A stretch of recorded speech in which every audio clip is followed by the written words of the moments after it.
नमस्कार दोस्तों। तो इस्माइल हानिया के असैसिनेशन के बाद से ही ईरान ने, आपको भी पता होगा, कि धमकी दे दी थी कि हम इजराइल के ऊपर में अटैक करेंगे, लेकिन उसने अटैक नहीं किया। एक एक दिन गुजरता चला गया। तब कहा जा रहा था कि अब अटैक होगा, अब अटैक होगा, लेकिन अटैक नहीं हुआ। अब इसमें रिपोर्ट्स ऐसी आ रही हैं कि ईरान के अंदर दो प्रॉब्लम्स चल रही हैं। एक तो प्रॉब्लम चल रही है इंटरनेशनल प्रेशर की वजह से, जिसकी वजह से ईरान अटैक नहीं कर रहा है इजराइल पर, और दूसरी प्रॉब्लम उनकी इंटरनल पॉलिटिक्स चल रही है। तो आज इस वीडियो के अंदर में हम दोनों एजेंडास को समझते हैं कि दोनों क्या प्रॉब्लम्स हैं और ये प्रॉब्लम्स क्यों आ रही हैं, और उसके बाद हम पाकिस्तान का रोल समझते हैं कि सबसे पहले देखो रिपोर्ट क्या आती है। रिपोर्ट ये आती है सबसे पहले, जो अगर आपने थंबनेल देख भी लिया होगा तो उसमें अभी आपको दिख गया होगा। रिपोर्ट ये आई कि अगर इजराइल के ऊपर अटैक करता है ईरान, तो ईरान की हेल्प करने के लिए पाकिस्तान जो है वो अपनी मिसाइल्स ईरान को प्रोवाइड करेगा। ये रिपोर्ट आती है, और ये कोई रिपोर्ट हवा में नहीं आती है। ये बहुत सारे मीडिया आउटलेट्स ने, और हर जगह पर आपने भी देखा होगा, कई सारी वीडियोस पे इस पे आपको मिल जाएंगे। कई सारी न्यूज़ एजेंसीज ने इसको कवर भी किया था कि अगर इजराइल पर अटैक करता है ईरान, तो यहाँ पर पाकिस्तान और बाकी के इस्लामिक नेशंस भी ईरान की हेल्प करेंगे। मतलब इसमें सारे इस्लामिक नेशंस ने तुरंत ही इस चीज़ को काफ़ी कंडेम भी किया था। आपने सुना भी होगा कि इस्माइल हानिया का असैसिनेशन गलत है और ये ईरान की सोवरेनिटी के ऊपर खतरा है। और ये बात सऊदी अरेबिया ने भी करी थी। Saudi Arabia, who is an arch enemy of Iran, उसने भी ये बात करी थी कि इस्माइल हानिया का जो असैसिनेशन है वो बहुत गलत है और इसको हम पूरी तरीके से कंडेम करते हैं। इजराइल को हम पूरी तरीके से कंडेम करते हैं, उसके एक्ट्स को कंडेम करते हैं। तो इन सारे इस्लामिक नेशंस ने कंडेम किया और उन्होंने कहा कि हम पूरी तरीके से ईरान का सपोर्ट करेंगे इस चीज़ के ऊपर। और इसीलिए ईरान ने जोश में कह दिया कि हम इजराइल के ऊपर ऑल आउट वॉर जाएंगे और इजराइल को मिटा के रख देंगे। और तमाम बातें उनके सुप्रीम लीडर अयतुल्लाह खमेनी ने कर दी थी उस जोश में। और उसके बाद पाकिस्तान ने भी जोश में कह दिया था कि हम भी मिसाइल्स प्रोवाइड करेंगे ईरान को और ईरान की पूरी तरीके से मदद करेंगे।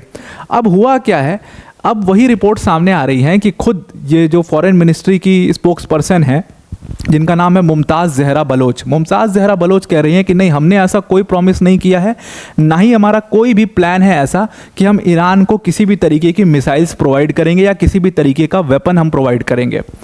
हालांकि उन्होंने तमाम इसमें बातें कही कि हाँ, हालांकि हम कंडेम करते हैं जो इस्माइल हानिया का असैसिनेशन हुआ है ईरान की टेरिटरी के ऊपर, वो एक बहुत बड़ा ईरान की सोवरेनिटी के ऊपर खतरा है।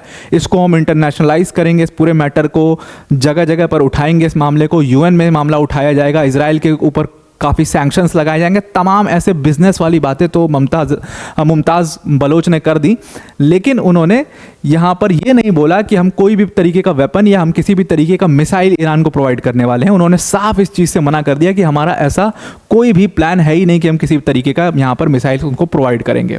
अब ऐसा क्यों होता है कि रिपोर्ट आती है पहले और उसके बाद फिर से कदम वापस ले लिए जाते हैं? देखो, यहाँ से पाकिस्तान की फॉरेन मिनिस्ट्री का स्टेटमेंट आया था इस चीज़ के ऊपर, और इस चीज़ को खुद रिपोर्ट किया था इजराइल की आउटलेट मारीव ने ये चीज़ रिपोर्ट करी थी। और इजराइल की आउटलेट्स जब ये चीज़ को रिपोर्ट करते हैं तो ये हवा में रिपोर्टिंग नहीं होती है। तो उन्होंने इसको रिपोर्ट किया था कि पाकिस्तान जो है वो मिसाइल्स प्रोवाइड कर सकता है, और अपनी जो उनकी जो भी सेकंड थर्ड क्वालिटी की जो मिसाइल्स हैं, जैसे शाहीन 3 उनकी बहुत ख़राब क्वालिटी की मिसाइल है, जो मीडियम रेंज बैलिस्टिक मिसाइल है शाहीन 3, उसको उन्होंने वादा किया था कि हम ईरान को प्रोवाइड करेंगे अगर Iran goes on all out war with Israel. अब देखो प्रॉब्लम क्या हुई। सबसे पहली प्रॉब्लम मैं समझाता हूँ आपको कि इंटरनेशनल प्रेशर कैसे ईरान के ऊपर पड़ा, जिसकी वजह से ईरान अटैक ही नहीं कर पा रहा है। And what Iran is doing right now, Iran अभी जो उसका स्कोप है अटैक का, देखो दो स्कोप हैं इसमें।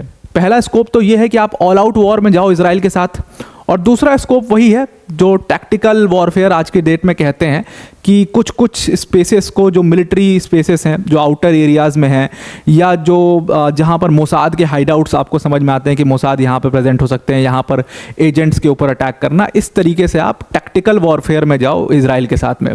अब पहले वाले में क्या है कि when you go on an all out war, so you give a message, मतलब आपने जब अपने लोगों को प्रॉमिस किया है कि हम इसका बदला लेंगे, तो आप बदला कैसे लेते हो?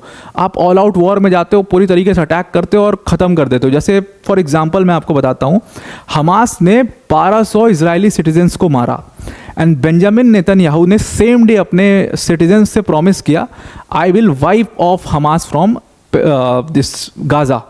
और उसके बाद क्या होता है, अगले दिन पूरी इजरायली मिलिट्री, मतलब इजरायली डिफेंस फोर्सेस IDF जो है वो गाज़ा स्ट्रिप में घुसते हैं और पूरी तरीके से वाइप ऑफ करना शुरू कर देते हैं।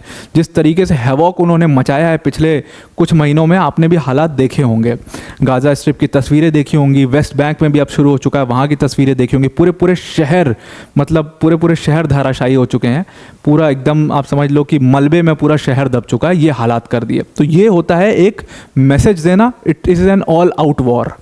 एक तो ये तरीका हो गया। दूसरा तरीका वो हो गया जो म्यूनिख ओलंपिक का बदला लेते हुए इजराइल ने किया था। अब म्यूनिख ओलंपिक का मैं आपको थोड़ा सा जिक्र बता देता हूँ। म्यूनिख ओलंपिक में इजराइल के 11 ओलंपिक प्लेयर्स को मार दिया गया था ब्लैक सितंबर ग्रुप द्वारा। उसके बाद क्या हुआ था कि इजराइल के मोसाद ने एक एक करके टोटल जितने भी बंदे वहाँ पर मौजूद थे ब्लैक सितंबर ग्रुप के, जिन्होंने मारा था या जो प्लानिंग में इन्वॉल्व थे, उनको खोज के टोटल 11 साल तक अपना मिशन किया और 11 साल के अपने मिशन में सबको उन्होंने मार गिराया जो ब्लैक सितंबर के ग्रुप के थे, जिन्होंने इसको प्लान किया था पूरा उन इजरायली प्लेयर्स को मारने के लिए। तो ये एक तरीके का टैक्टिकल वॉरफेयर होता है जहाँ पर आप अपनी डिटेक्टिव एजेंसीज को लगाते हो और टैक्टिकली मारते हो, आप किसी सिविलियन को हर्ट नहीं करते हो, उसमें ये टैक्टिकल वॉरफेयर होता है। तो ये दो अलग अलग तरीके के हैं। तो अब ईरान जो है वो अपना इसी स्कोप को तलाश रहा है कि हमें क्या करना है। अब देखो, टैक्टिकल वॉरफेयर में अगर आप बात करो तो Iran is not at all good in tactical warfare. और सुप्रीम लीडर अयतुल्ला खोमेनी तो पूरे तरीके से ऑल आउट वॉर ही चाहते थे। अब आते हैं पहले इशू पर कि क्यों ईरान अपने स्कोप को सोचने पर मजबूर हो गया है। पहली बार जब उसने धमकी दी थी कि हम अटैक करेंगे तो उसने अटैक कर दिया था 300 मिसाइल से। हालांकि वो सारी मिसाइल्स इंटरसेप्ट हो गई थी, लेकिन उसने फिर भी मैसेज अपने लोगों को दे दिया था। वो मैसेज देने वाले अटैक तो उसने कर ही दिया था। फिर दूसरी बार क्या प्रॉब्लम हो गई, अब तो बहुत बड़ी घटना हो गई है। पहले तो इजरायली कॉन्सुलेट पर हमला हुआ था जो कि सीरिया में मौजूद था, अब तो सीधा ईरान की टेरिटरी पर अटैक हुआ है। पहले तो ईरान के कॉन्सुलेट पर हमला हुआ था जो कि सीरिया में मौजूद था, अब तो डायरेक्ट ईरान की टेरिटरी पर अटैक हो चुका है। तो फिर ईरान इतने दिन तक क्यों रुका हुआ है और वो क्यों अपने स्कोप को तलाश रहा है। अब देखो, होता क्या है कि जैसे ही इस्माइल हानिया का पूरा सिनेरियो होता है, उसका असैसिनेशन के बाद क्या होता है कि सारे इस्लामिक नेशंस इस बात को कंडेम करते हैं और कंडेम करने के बाद ये कहते हैं कि हम ईरान का पूरी तरीके से सपोर्ट करेंगे। और क्योंकि मिडिल ईस्ट की सिचुएशन को देखते हुए OIC की मीटिंग बुलाई जाती है। OIC मतलब ऑर्गेनाइजेशन ऑफ इस्लामिक कोऑपरेशन, और इस ऑर्गेनाइजेशन ऑफ इस्लामिक कोऑपरेशन में टोटल 57 मेंबर्स हैं। समझ लो सारे जितने इस्लामिक नेशंस को आप जानते होंगे, you name them, they are the members of this group. जैसे आप कतर का नाम बात कर लीजिए, आप कुवैत की बात करिए, बहरीन की बात करिए, सऊदी अरेबिया की बात करिए, ईरान की बात करिए, इराक की बात करिए, सीरिया की बात, मतलब ये सारे जो हैं, अफगानिस्तान, पाकिस्तान, ये सब OIC के मेंबर्स हैं। ये सारी कंट्रीज OIC के मेंबर्स हैं। तो इन्होंने मीटिंग बुलाई OIC में। अब इस मीटिंग में क्या होता है कि ईरान को ये लोग सपोर्ट तो करते हैं कि भाई हम कंडेम कर रहे हैं इस्माइल हानिया के साथ जो हुआ, इस पूरे मैटर को इंटरनेशनलाइज करेंगे, लेकिन विल नॉट सजेस्ट कि आप ऑल आउट वॉर में जाओ। और अगर आप ऑल आउट वॉर में जाते हो तो हम आपको सपोर्ट नहीं करेंगे। इन्होंने सीधा अपने हाथ पीछे खींच लिए।